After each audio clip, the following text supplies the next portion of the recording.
Bueno, ahí está. Las percepciones de los chicos. Las percepciones de los chicos, escuchamos también al ministro de Educación. Y ya queremos presentar a nuestros invitados porque queremos charlar y escuchar un poco, también intercambiar pareceres con relación a esto que se dio a conocer. Enseguida también ya lo vamos a sumar a Verónica Argüello con nosotros, viceministra de la Niñez, para sumarse también a esta mesa. Exactamente, gracias por su tiempo. Antes que nada, estamos justamente con Óscar Charotti, el representante de Juntos por la Educación, y también con la directora Lisa Marisol Amarilla, a quienes agradecemos por estar acá. Directora, gracias por estar. Muchas gracias por la invitación. ¿Cómo te va? Bueno, buenas tardes, ¿cómo están? Muchas gracias por la oportunidad, un placer. Bueno, primero consultarle cuál es la percepción que tienen con relación a este informe. Bueno, a ver, yo creo que justamente el propósito de estas evaluaciones tiene que ver en función de poder reposicionar, digamos, los desafíos de la educación en la agenda pública, en la agenda política. Ahora Paraguay forma parte de los 3 grandes conciertos, o sea, tiene 3 grandes conciertos de evaluación estandarizadas. PISA en particular evalúa a los chicos de 15 años. Justamente los chicos que estaban entrevistando eran el objeto y sujeto de estas evaluaciones. Sí. Evalúan a los chicos de 15 años en función de una serie de conocimientos y competencias básicas, digamos, para insertarse a la vida social y económica, considerando que en gran medida los chicos de 15 años están en la última etapa de ese proceso de educación formal, digamos, en las instituciones públicas. Paraguay, así como forma parte de PISA, que nos compara de alguna u otra forma como en el mundo, también participa en las evaluaciones estandarizadas en la región, que los lleva UNESCO a través de lo que fueron los informes ERCE, pero también tenemos nuestro propio sistema de evaluación, que por su acrónimo se le conoce como el SNEPE, y que básicamente hace unos años ya nos daba cuenta de que los grandes desafíos de la educación no solamente tienen que ver con los rezagos en el acceso, sino que por sobre todo en el aprendizaje. Las pruebas en NEPES nacionales nos decían entre 7 y 8 estudiantes de cada 10 de todos los niveles no logran aprendizajes básicos en lectoescritura, en matemáticas y en ciencias naturales. O sea, básicamente estamos ante una crisis educativa, principalmente de calidad educativa, que da cuenta realmente la enorme complejidad. PISA en particular pone en evidencia que efectivamente el peso... ¿Qué tal, señor? El peso socioeconómico, el peso sociocultural de las familias realmente es determinante a los efectos de lograr aprendizajes significativos. Así que creo que es muy oportuno en volver a reposicionar el tema al inicio de un nuevo periodo de gobierno, cuáles son los principales desafíos, y este tipo de evaluaciones como PISA realmente ofrecen una cantidad tan importante de datos, informaciones que realmente son claves para la construcción de políticas públicas. Le quiero consultar a la profe, ya que nos daba a pie sobre ese punto, que tiene esa convivencia con los chicos diariamente. Sí. Deben analizar también ellos por dónde pasa esa dificultad que se presenta hoy día, profe. Sí, buenas tardes. Y realmente en terreno, que le llamamos a las escuelas, es donde nosotros resentimos justamente este resultado, ¿verdad? Estas pruebas que evalúan los rezagos y los avances de la calidad educativa de varios países. Realmente nosotros resentimos eso en el proceso de enseñanza-aprendizaje en los alumnos, ¿verdad? Y están en los resultados en cada etapa. En este momento, cerrando la segunda etapa, terminando el año lectivo, realmente el promedio del resultado del aprendizaje está muy por debajo de lo que realmente nosotros esperamos lograr cada final de etapa. Y antes de saludarle también a la viceministra, que ya se sumó a la mesa, con respecto a estos resultados que ustedes ven en esta etapa, ¿no?, del año lectivo, ¿vio como un descenso en cuanto a los resultados? Hablo de positivos y negativos en los últimos años. ¿Cuál es la sensación que les da a ustedes? Sí, considerando los años que tuvimos de pandemia. Exacto.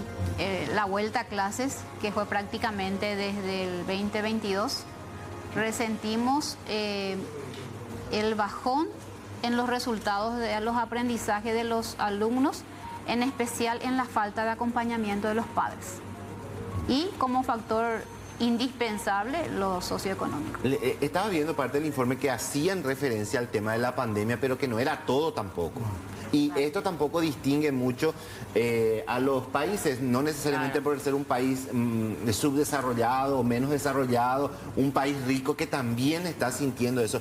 Entonces voy a plantear ya a la mesa para escuchar todas las opiniones de ¿qué es lo que hay que ajustar? ¿Qué es lo que tenemos que insistir? ¿Por qué se está dando esto? ¿Qué hay que cambiar? Bueno, muy buenas tardes, ¿cómo están? Gracias por la invitación nuevamente y gracias por poner sobre la mesa, digamos, un tema súper importante en este tiempo. Como bien ya lo señalaba también y estaba escuchando el ministro de Educación y Ciencias, nosotros tenemos un valioso momento en este tiempo, ¿verdad? El 39% de la población total del país son niños, niñas, adolescentes. Imagínense ese bono demográfico y la oportunidad de invertir hoy en garantizar todos sus derechos, y uno de los derechos fundamentales justamente es la educación, el acceso a la educación y una educación de calidad. Y en ese sentido, todos los estándares internacionales, en este caso la evaluación PISA y también, ¿verdad?, la evaluación que se va a llevar adelante el año que viene, que es de nuestra evaluación nacional del SNEPE, también van a arrojar datos súper importantes para trabajar a partir de ese diagnóstico en una agenda educativa viable que ellos nos lleve justamente a avanzar en estos desafíos actuales. Ayer justamente el presidente de la República estaba reunido con directores departamentales de educación de todo el país y con el ministro justamente trabajando en la agenda educativa. Ahí no solamente es importante ver las estrategias a nivel nacional, sino también se plantea con estos directores educativos agendas departamentales, porque sabemos que nuestro país tiene diferentes contextos y en esto seguramente vamos a coincidir aquí con los que están presentes en la mesa. Entonces eso también tener en cuenta para los ajustes que se requieren. Es necesario, es súper necesario. Acá estamos viendo las brechas existentes entre lo que pasa en el sector privado, en el sector público. Hablamos de brechas también en cuanto a la formación docente. Sabemos que si bien existen estas estrategias, también es importante seguir trabajando en los niveles de formación. El problema hoy podría ser también la formación del docente. También creemos que es uno de los ¿Usted está de acuerdo con eso? Sí, es una parte. Después, como en toda carrera, en la experiencia, en la práctica docente es lo que realmente vale para nosotros.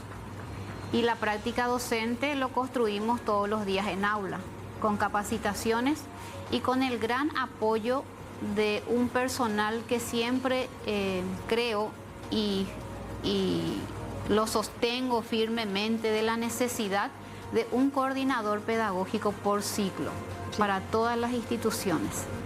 Ese es el soporte fundamental para los docentes, porque ese trabajo de mentoría que realizan los coordinadores pedagógicos capacitados y docentes que han demostrado capacidad en la práctica docente son los que hoy día está comprobado, son las personas que nos están ayudando para salir adelante en todos los proyectos que el Ministerio de Educación y Ciencias implementa y nos da a conocer para poder implementar. Todas las estrategias innovadoras que estamos aplicando en las instituciones son del Ministerio de Educación y Ciencias y todas son válidas. Ahora, el tema está en la aplicación, que lo hagamos y cómo lo hacemos. Sí. ¿Su opinión qué le merece con respecto a esto? Bueno, desde una mirada, digamos, más general de política pública, tratando un poco de responder esto que nos decía Rolando, cuáles son los principales, digamos, desafíos. Sin duda alguna, digamos, la gestión docente, digamos, los estándares de formación y las condiciones del ejercicio docente son muy interesantes, ¿verdad? Pero justamente PISA nos viene a refrendar realmente el enorme peso que tiene, digamos, las condiciones socioeconómicas y culturales de las familias en los procesos de aprendizaje y principalmente de matemáticas, que es donde más efectivamente se ve. Hay un capítulo muy interesante en PISA justamente que habla de esto del nivel de ansiedad de los chicos y su rendimiento en matemáticas. Cuando le preguntábamos a los chicos qué más les dificultaba más, el tema de matemáticas no es difícil, y cómo eso juega realmente en contra de lo que es el rendimiento académico de los estudiantes. Y eso trae a colación lo siguiente: sin duda alguna el tema de la cuestión docente, la carrera y las condiciones es uno de los principales desafíos como parte de la política pública. Otro aspecto fundamental tiene que ver con las condiciones, o sea, los desafíos de equidad, ¿verdad? Tenemos una sociedad sumamente desigual. y en caso que el Estado paraguayo no garantice programas compensatorios para saldar esas desigualdades, efectivamente, o los chicos no llegan a las instituciones educativas, no se mantienen a lo largo de la trayectoria. Convengamos que gran parte de la deserción escolar se da por cuestiones económicas, de cuidado, embarazo adolescente. Si no se establecen programas compensatorios de equidad, no logramos que los chicos se mantengan en las instituciones educativas y no aprendan. ¿Por qué perdón que te interrumpa, pero lo que quiero entender para ir un poco desglosando, ¿por qué hoy al chico no le gusta, por ejemplo, matemática? Bueno, ¿por qué se estigmatiza mucho esto? ¿Por dónde tiene que venir ese incentivo? ¿Desde la misma casa? ¿Desde el sector docente? ¿Por dónde tiene que venir para que podamos revertir esto que estábamos escuchando recién? Nos mira la profe, ¿verdad? Estas evaluaciones te arrojan básicamente pistas en relación a 3 grandes dimensiones de los factores asociados a los aprendizajes. Uno tiene que ver efectivamente con la cuestión familiar, que tiene que ver por un lado con las expectativas, con las pautas de crianza, con el clima educativo intrafamiliar. Eso es sin duda alguna. Están aquellos padres que normalmente le decimos a los hijos, no te vayas a preocupar, te va a ir mal en matemática porque a mí nunca me fue bien en matemática. Eso es una estigmatización que de los chicos, desde temprano los chicos de alguna u otra forma van cargando y puede haber tenido un enorme potencial, pero muchas veces por esas pautas de crianza no logran. Otras tienen que ver efectivamente con la cuestión, digamos, vinculada con el docente, con la cuestión más pedagógica, didáctica. Que no le llega al docente al niño. Y a veces no llega, y justamente como decía uno de los chicos, bueno, de repente no le entendemos a la profe, ¿verdad? Claro. Y otra tiene que ver efectivamente con las cuestiones institucionales, ¿verdad? Ya sea el contexto donde se desempeña la Constitución en la institución educativa.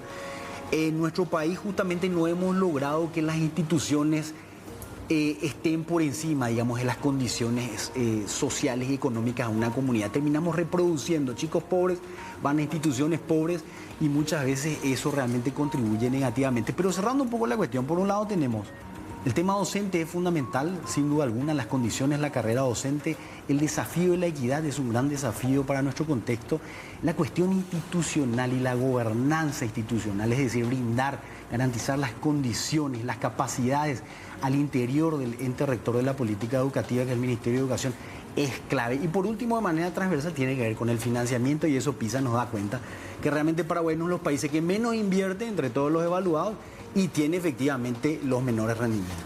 Hay muchas consultas, mucha gente. Vamos a seguir charlando con Verónica, con todos nuestros invitados, y voy a lanzar esto y antes de irnos al corte. La gente pregunta, siempre hay esa comparación y seguramente lo escucharon también. ¿Por qué antes nos concentrábamos más? ¿Por qué antes nos dedicábamos más? ¿Aprendíamos más? ¿Qué cambió de aquellos tiempos a esta parte? Eso vamos a charlar también ya. Sí, mira, vino acá algunos elementos que muchos elementos, Totalmente. Bueno, vamos a leer sus preguntas, también lo pueden dejarnos al WhatsApp. Vamos a leer después del corte.